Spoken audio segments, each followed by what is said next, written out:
My name is Alex, and I'm 31. 10 years ago, I lived a completely ordinary life. I was studying at university, making plans for the future, sometimes visiting my family. We were never especially close, but we never had conflicts either. I thought my family was perfectly normal.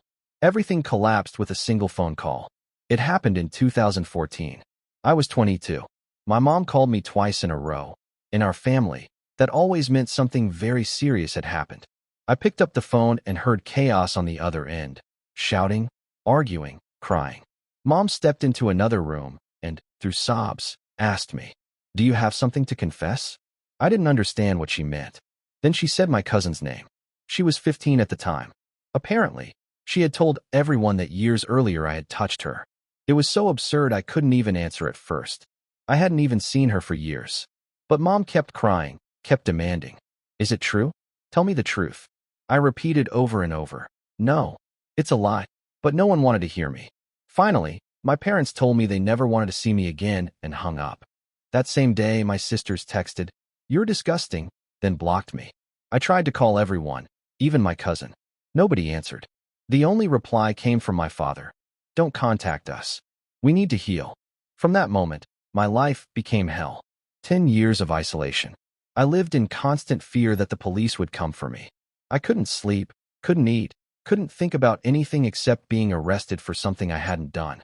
I started drinking, taking pills, lashing out in anger. Dark thoughts haunted me, sometimes even about doing the very thing I had been accused of, out of hatred and desire for revenge. A year later, I finally found a job in my field. Work saved me, gave me some stability. I buried myself in it, bought myself gifts on my birthdays to remind myself I was still alive. Eventually, I even managed to buy a small house with a garden and a garage. From the outside, I looked like I was making it. Inside, I was still broken. For 10 years, I didn't hear a single word from my family. A confession that changes everything. Then, a few months ago, I got a message from my mom. She wrote that they missed me, that I had nieces and nephews I didn't even know about. The next day came another message. During a family gathering, my cousin admitted she had made it all up. She said maybe it had just been a dream. Only then did they realize what they had done to me. Now they wanted me back in the family. I was furious. 10 years of my life were stolen. They had turned away from me without even giving me a chance to speak. And now they simply wrote, "Sorry." Even my cousin wrote me a long text, blaming mental health problems for why she lied. But to me, it was nothing more than a pathetic excuse. I replied harshly.